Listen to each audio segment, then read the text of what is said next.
निकल गया। और बाहर जैसे निकला तो भी उसका मन नहीं माना, तलवार लेकर के दौड़ा मुझे काटने के लिए। लेकिन कुछ सत्संगी लोग बीच में आ गए, वो डर से भाग गया तलवार छोड़ करके। हमने तो कोई सजा नहीं। गुरु महाराज कहते हैं कसूर करोगे, कसूर की सजा तो संसार के लोग देते हैं, लेकिन पाप करोगे उसकी सजा परमात्मा देंगे। और परमात्मा के सजा से, संसार के सजा से तुम बच सकते हो। चोरी बेईमानी ये वो करके, पैरवी पैगाम करके संसार की सजा से बच सकते हो, लेकिन परमात्मा के दंड से कभी नहीं बच पाओगे। देखते हैं ना, हजारों गाय के बीच में एक बछड़े को छोड़ते हैं तो भूख लगने पर बछड़ा खोज लेता है अपनी मां को। उसी प्रकार जो आपने पाप का फल लगाया है ना, कुकर्म का फल का, वो फल जिस दिन पकेगा ना, तो आप किसी लोक में छिपे रहिएगा, वो फल खोज करके आपके पास पहुंच जाएगा और वो पाप का फल आप ही को खाना पड़ेगा जब पक जाएगा। तो चाहे जिस लोक में जाके छिप जाइए, छोड़ेगा नहीं हुआ, छिपा हुआ रहेगा। जैसे देखते हैं ना मिठाई, ये हलवाई की दुकान में आग में चूल्हा में भर दिया कोयला और ताव दे दिया नीचे से, ऊपर से राख दे दिया, और सुबह जरा सा झाड़ देता है, देखते हैं सब राख नीचे गिर जाता है, ताव ज्यों का त्यों बरकरार रहता है। श्री सद्गुरु महाराज की जय। वो छोड़ेगा नहीं। तो गुरु महाराज कहते हैं हमने कोई सजा नहीं दी, लेकिन बाद में उसको बड़ी भयानक बीमारी हो गई, वो मर गया। तो कहते हैं सत्यदेव बाबू हुजूर क्या नाम था उसका? बोला नाम नहीं बताऊंगा, न तो नाम बता दूंगा तो उसके जात का पता कर लोगे तुम, तो पूरा जाते बदनाम हो जाएगा। तो बोला कौन गाँव, उनके पिताजी का क्या नाम था? तो बोला कि बाप गलती करे बेटा और बाप को बदनाम करूं, वो भी नहीं बताऊंगा। कहा हुजूर कौन गाँव का था? का एक लड़के की गलती की सजा पूरे गांव वाले को दे दूं, ये भी नहीं बताऊंगा। का हुजूर तो पंचायत का नाम बता दीजिए। का ये तो और बड़ी बात हो गई, एक गलती की सजा पूरे पंचायत वासी को क्यों दे दूं? मैंने न प्रखंड बताए, जिला खाली बता दिए इस जिले में, और राज्य तो लोग जानते ही थे। का अगर बता दूंगा तो लोग कहेंगे उस गाँव का आदमी बड़ा ही खराब है, वो मेहिनी दास को आग से जला दिया था, पर नहीं बताऊंगा मैं, है ना। सदैव आपकी प्रतिष्ठा को, लाज को बचाने का काम ये संसद गुरु करेंगे। और जो भी हम लोग गए अच्छे पुरुष के पास, देखिएगा आप में अगर कोई कमजोरी भी है ना, एकांत में चुपचाप भले डांट लेगा, कुछ बोल लेगा, लेकिन सार्वजनिक रूप में आपको कभी भी कहीं बेइज्जत होने नहीं देगा। गलती भी हो गई है आपसे, सदैव आपके प्रतिष्ठा को बचाने का काम करते हैं। तो इसलिए तुलसीदास जी महाराज कहते हैं साधु चरित शुभ शरीर कपासु, कपास जैसा होता है कि धागा बने तो इज्जत ही बचाएगा, इसलिए साधु भी होता सद्वृत्ति युक्त, अच्छे गुणों से युक्त होते हैं ये साधु पुरुष। इसलिए आपकी अच्छाई को देखेगा और उस अच्छाई को दुनिया में प्रचारित कर देगा, खूब बड़ाई कर देगा। एक जगह गए गोड्डा में सत्संग में, 3 दिन रहे बाबा साई स्वामी जी महाराज। तो संयोग से गोड्डा में ही मेरी नौकरी थी, तो मौका निकाल के मैं सत्संग में चला जाता था। सुबह तो 10 बजे तक बढ़िया मौका लगता था, शाम वाला में छुट्टी लेकर आ जाते थे। 3 दिन रह गए एक आदमी के यहाँ, दोनों पति पत्नी टीचर, बेटा बेटी भी नौकरी में। 3 दिन रहे, एक भी बाहरी आदमी को खाने नहीं दिया, बस 8-10 महात्मा को देते थे, बाकी लोगों के लिए खिचड़ी की व्यवस्था हमने गोड्डा सत्संग मंदिर में करवा दिया। बनने दो, जितना खर्चा होगा मेरा होगा। तो सबको वहाँ खिलाया है, कारीगर मेरे पास था नहीं। जिस दिन विदा होने लगे ना, तो पूज्य बाबा को 51 रुपया विदाई दिए। श्री सद्गुरु महाराज की जय। वो दोनों पति पत्नी 51 रुपया दिए बाबा साई स्वामी जी महाराज को विदाई, और पूज्य चतुरानंद बाबा को 21 रुपया, वेदानंद बाबा को 21 रुपया, और 2-4 महात्माओं के सब 11-11 वाले थे। अब पूज्य बाबा जाने लगे तो बोलते नहीं जे छे ना, हमरा अपनो माइये रो ख्याल पड़ी जाए छे, हिनका जब देखे छे हमरा लगे छे हमरो माइये छे के, उन शिक्षिका को देख कर, जबकि पूज्य बाबा से आधा उम्र की होगी, वो गदगद है वो। अरे 21 रुपया, ये 51 रुपया पूज्य बाबा को विदाई मिली, जबकि 3 दिन उनके घर पर रहे। तो सदैव आपके हौसले को बढ़ाने का काम करते हैं, आपके सद्गुणों को बढ़ाने का काम करेंगे। ऐसी कोई बात नहीं बोलेंगे, ऐसा कोई कृत्य नहीं करेंगे कि आपके भावनाओं पर ठोकर लग जाए और भक्ति से विमुख हो जाइए। सदैव नुन्नू बाबू कहकर के आपको आगे बढ़ाने का काम करेंगे। ये साधु का स्वभाव है। इसलिए कहते हैं साधु चरित शुभ सरिस कपासो निरस विशद गुण में फल जासो जो सही दुख पर छिद्र दुरावा वंदनीय जही जग जसु पावा। इसीलिए तो साधु की वंदना है और साधु की कीर्ति सारे संसार में फैली है। सारे देवी देवता गुणगान करते हैं उस साधु की। इसलिए गुणगान करते हैं कि वो दुख सह करके जो सहे दुख पर छिद्र दुरावा, दूसरे के दुख को छिपाते हैं, अपने दुख सह करके दूसरे के दुख को छिपा लेते हैं, दूसरे के बुराई को छिपा लेते हैं।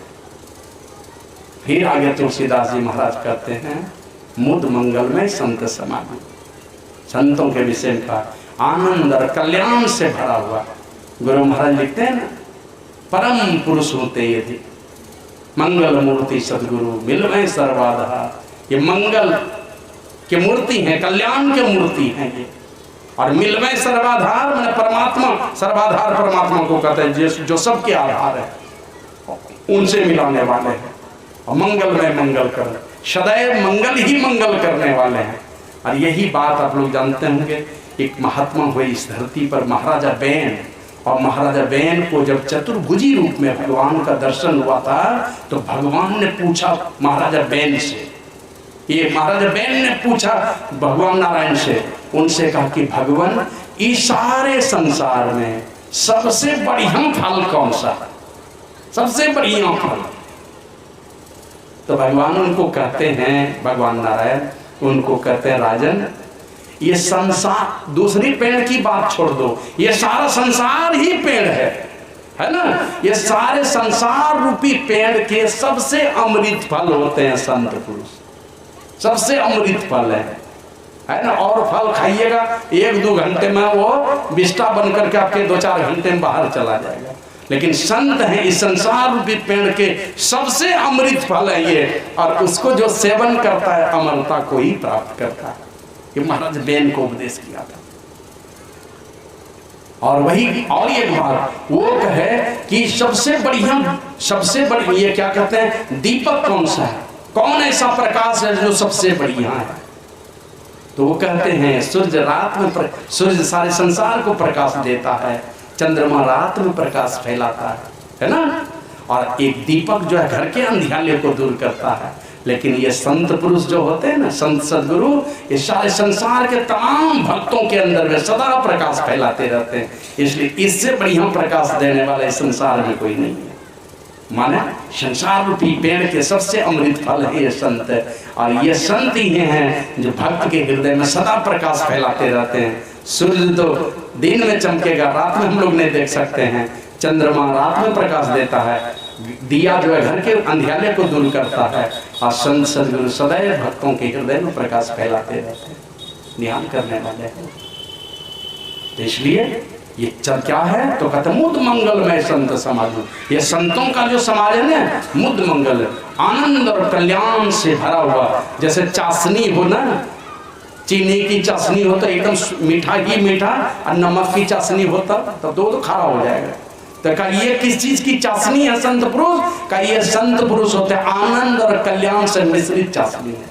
जो डूबा मीठा ही मीठा हो जाएगा चारों तरफ से, जैसे रसगुल्ला डूबा हुआ है, उसी प्रकार संतों का सानिध्य जिनको प्राप्त है उनके जीवन में सदैव सद्गुण ही सद्गुण है। दुर्गुणों का कहीं जीवन में अब दुर्गुणों को देखने के लिए नहीं मिले, सद्गुणों से भर जाता है। और जो जग जंगम तीर्थराज, इस संसार में जंगम तीर्थराज करके ये संतों का समाज माना गया। जंगम माने चलता फिरता, तीर्थराज दो तरह का, एक स्थावर तीर्थराज है जो प्रयागराज में एक जगह स्थिर है, और ये संतों का समाज ये चलता फिरता तीर्थराज है, जंगम तीर्थराज है। मधुमंगल में संत समाज जो जग जंगम तीर्थराज, चलता फिरता प्रयाग है। और ऐसा जो समाज है यहाँ पर कहते राम भगति जहाँ सुरसरी था, वो जो स्थावर तीर्थराज है वहां भी गंगा की धारा है, जमुना की धारा। दो धारा तो देखे होंगे सब लोग, तीसरी वाली धारा नहीं देखे कोई। सरस्वती की धारा नहीं देख पाते, बस संतोष हो जाता है। वहाँ के पंडित लोग कहते हैं कि यही दोनों धारा के बीच में भीतर में अंतः सलीला है वो, तो वहीं बीच में जाके नाव लगा के रखता है, लोग वहीं जाके डुबकी लगा लेते हैं।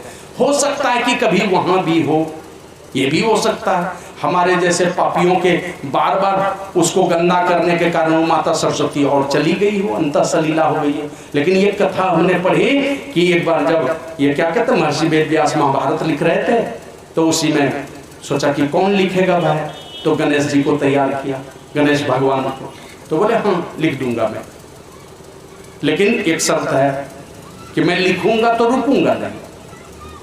आप लिखाते रहिएगा, हम लिखते रहेंगे, लेकिन रोकिएगा नहीं। रोकिएगा तो फिर हम कलम नहीं आगे बढ़ाएंगे, और जहां रोके तो बस रुके। बोले अच्छा ठीक है, कहीं नहीं रोकेंगे, लिखते रहना तुम।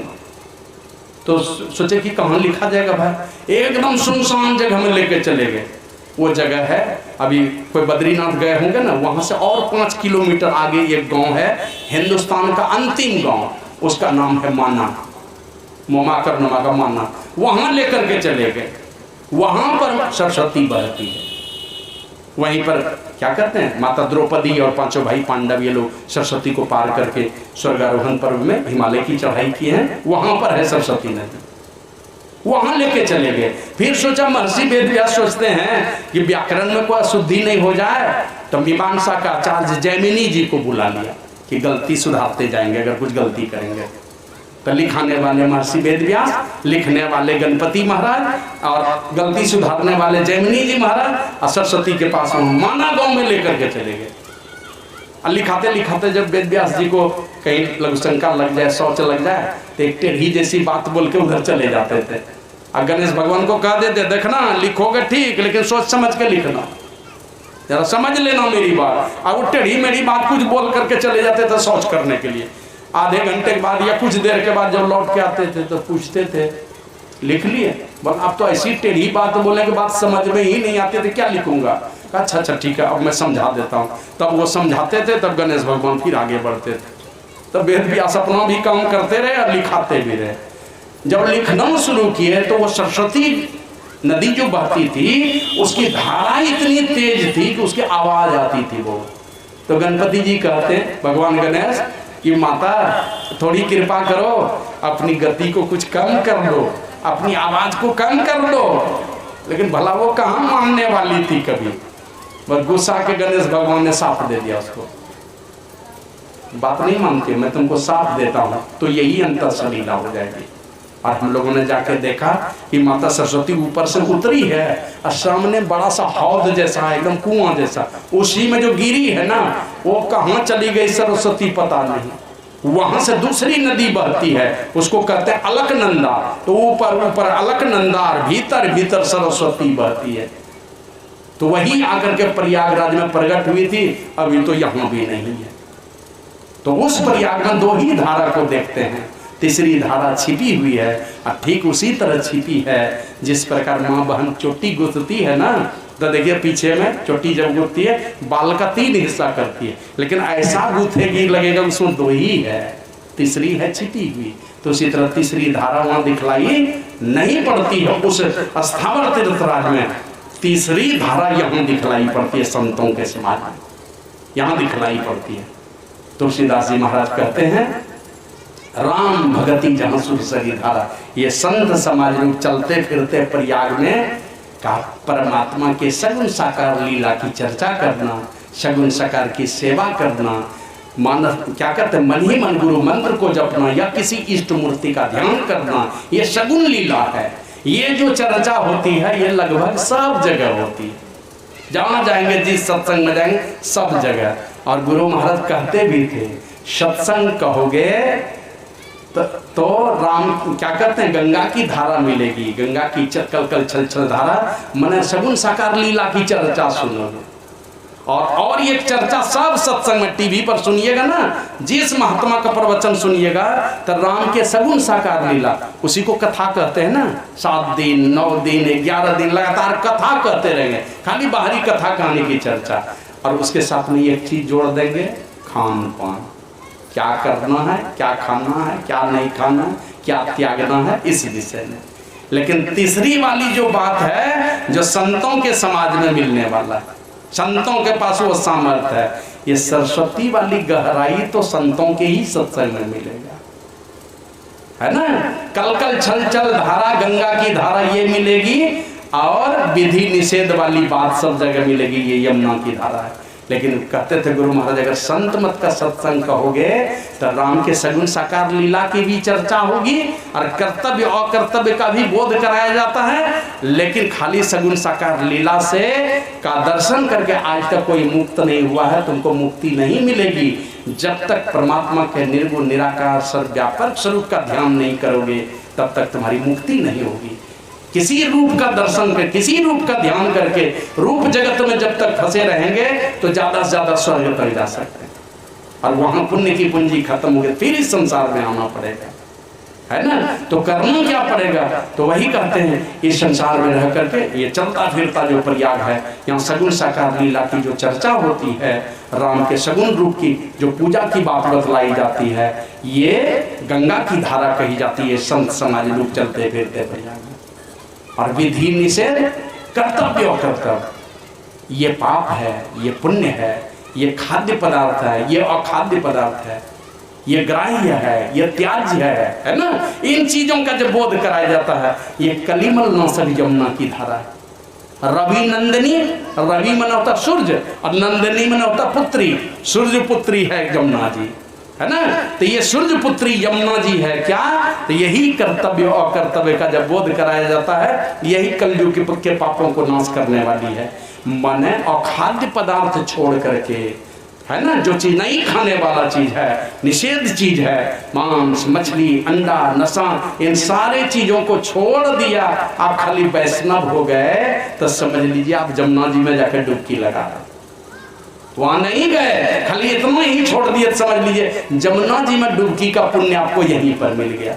और मार्कंडेय पुराण में तो लिखा है, कोई हजारों अश्वमेध यज्ञ करा ले, और कोई हजारों वाजपेयी यज्ञ करा ले, कोई हजारों राजस्व यज्ञ करा ले, अगर वह मांसाहारी है तो उसका यज्ञ सफल नहीं होता। और मांस मछली अंडा नशा का परित्याग कर केवल वैष्णव बन जाने मात्र से ही हजारों स्नेह, हजारों वाजपेयी और हजारों राजस्व यज्ञ के पुण्य का भागीदार हो जाता है। वही पुराण में लिखा है, मांसाहारी यजमान और मांसाहारी पुरोहित के द्वारा किया गया कोई भी यज्ञ सफल नहीं होता, और मांसाहारी यजमान मरकर नरक में जाता है, मांसाहारी पुरोहित मरकर कुत्ते के रूप में जन्म देता है ना। तो इसलिए ये कलिमल नाशक यमुना की धारा है। अगर वैष्णव बन करके आप वैष्णव बनने का संकल्प आपने ले लिया, खान पान की शुद्धि पहले समझिए यमुना जी में डुबकी लगा रहे। फिर आगे कहते ये राम भक्ति, अगर राम के सगुण साकार लीला की चर्चा करते हैं, परमात्मा के सगुण साकार लीला की चर्चा करते हैं, कहाँ जन्म लिया, किस प्रकार से पला, कैसे वनवास गए, और सारा क्या क्या काम किया, इन सारे लीलाओं की चर्चा करना ये भी सुख देने वाला है, ये भी मन में बढ़िया भाव पैदा कराता है, ये भी आपके मन में भक्ति का भाव पैदा कराता है। लेकिन इन सारी लीलाओं के विषय में हमारे गुरु महाराज कहते थे, दिन भर तुम रसगुल्ला रसगुल्ला रसगुल्ला रसगुल्ला बोलते रहो, पेट भर जाएगा नहीं भरेगा। बाबा कबीर कहते हैं, बिन देखे बिनु दर्श परस बिनु, नाम कहे जो कोई धन धन कहे धनी जो होते निर्धन रहते न कोई। धन धन कहने से अगर कोई धनी हो जाता तो कोई निर्धन रहता, बैठे बैठे धन धन धन धन धन धन दिन भर धन धन जपते रहता, धनी हो जाता। लेकिन ऐसा नहीं होता है, पुरुषार्थी बनना पड़ेगा, और वही पुरुषार्थी बनने के लिए निर्गुण निराकार स्वरूप का ज्ञान होना चाहिए। और ये संतों के सभा में इन बातों की भी चर्चा होती है, जो तुलसीदास जी महाराज दूसरे जगह लिखे हैं राम के वास्तविक स्वरूप के विषय में, जो वाल्मीकि मुनि राम जी को कहे थे, राम स्वरूप तुम्हार वचन अगोचर बुद्धि पर, अविगत अकथ अपार, नेति नेति निगत कर। हे राम, तुम्हारा जो वास्तविक स्वरूप है वो तुम्हारा वचन से परे है, इंद्रियों के पकड़ में आने वाला नहीं है ना, अगोचर है, इंद्रियों के पकड़ में आने वाला नहीं है, बुद्धि के परे है, अपार है, और अंत में कहा नेति नेति, अंत नहीं अंत नहीं। इस स्वरूप का भी ज्ञान की चर्चा जहाँ पर होती है, ये है सरस्वती की धारा। और जब तक इस धारा में डुबकी नहीं लगाएंगे, मध्यम धारा में, तब तक हम आप पवित्र नहीं हो सकते हैं। तो इस त्रिवेणी में जाकर के सरस्वती का भी दर्शन होगा, और गंगा जमुना सरस्वती जहाँ तीनों मिलती है, इसको त्रिवेणी संगम कहते हैं। इस त्रिवेणी संगम में जो डुबकी लगाते हैं वही परम पवित्र होता है। तो इस त्रिवेणी में डुबकी लगा करके ही हम परमात्मा के महल में प्रवेश कर सकते हैं। जब तक इस त्रिवेणी में डुबकी नहीं लगाएंगे तब तक हम परमात्मा के द्वार में प्रवेश नहीं कर सकते। विशेष बातों की चर्चा हम लोग रात्रिकालीन सत्संग में करेंगे, लेकिन अंतिम में जो बातें हैं, सब ही सुलभ सब दिन सब देशा सेवत सादर समन कलेसा। ये संत पुरुष जो है, ये चलता फिरता संतों का समाज का सब ही सुलभ, सब के लिए। ये नहीं है कि किसी खास जाति के लिए है या किसी देश के लिए, सब जीव मनुष्यों के लिए है, सब ही सुलभ और सब दिन और सब देश में। और समर्थ क्या इनके अंदर, तो कहते हैं सेवत सादर समन कलेसा। जो आदर से इन संतों का सेवन करते हैं, अर्थात उनके आदेश और उपदेश के घेरे में अपने आप को रख करके उनके आदेश के अनुकूल चलते हैं, उनके आदेश के अनुकूल चलना यही सबसे बड़ी सेवा है। ऐसे संतों की जो सेवा करते हैं तो सेवक सादर समन कलेसा, उनके सारे क्लेशों का समन हो जाता है। ऐसे संतों के सानिध्य में आकर के और इस तीर्थ की चर्चा करते हुए तुलसीदास जी महाराज कहते हैं, सुनी समझही जन मुदित मन मत जही अति अनुराग लहे चाली फल अछत तनु साधु समाज प्रयाग। ऐसे साधु समाज रूपी जंगम प्रयाग में जाकर के उनकी बातों को जो आनंद मन से सुनते हैं, पहले सुना तो कहा कि समझो तुम उसी प्रयागराज में जाकर डुबकी लगा रहे हैं, खाली हम सुन रहे हैं बैठ करके आनंद मन से, समझो उसी प्रयाग में जाकर डुबकी लगा रहे हैं। और उस प्रयाग में डुबकी लगाए तो उस प्रयाग से चारों फल मिलेंगे कि नहीं, ये तो इसकी गारंटी नहीं है। लेकिन इस प्रयाग में अगर आकर के डुबकी लगाएंगे, आनंद मन से सुनेंगे, तो वो वाला फल तो मिलेगा ही, लेकिन उसके साथ ही साथ कहते हैं जो आनंद मन से सुन करके जो समझेगा और उसको अपने जीवन में उतार लेगा, अपनी रहनी में उतार लिया, तो बाबा कबीर कहते हैं, कहे कबीर निज रहनी संहारी सदा आनंद रहे नर नारी। उस महापुरुषों के जीवन को, उद्देश्य और विचारों को जिसने अपने जीवन में उतार लिया है ना, आत्मसात कर लिया जिसने, तो शरीर रहते चारों फल मिलेंगे, अर्थ धर्म काम और अंततः जो सब चाहते हैं, सब के अंदर से वो आवाज आ रही है भीतर से, शांति मिले शांति मिले। और इसी की खोज ऋषि मुनियों ने की और सब लोगों के अंदर में ये चाहत पैदा हो रही है। ये अंतिम मुक्ति दिलाने का काम ये साधु पुरुषों का ज्ञान इस चलते फिरते प्रयागराज में देते हैं। ऐसे प्रयाग में आकर के गोता लगाएं समाज के लोग। इसी के लिए पिताजी के पुण्यतिथि पर ये सत्संग का आयोजन भाई विनय शाह जी ने करवाया है। विशेष बातों की चर्चा रात्रिकालीन सत्संग में करेंगे हम लोग। बोलिए प्रेम से श्री सद्गुरु महाराज की जय।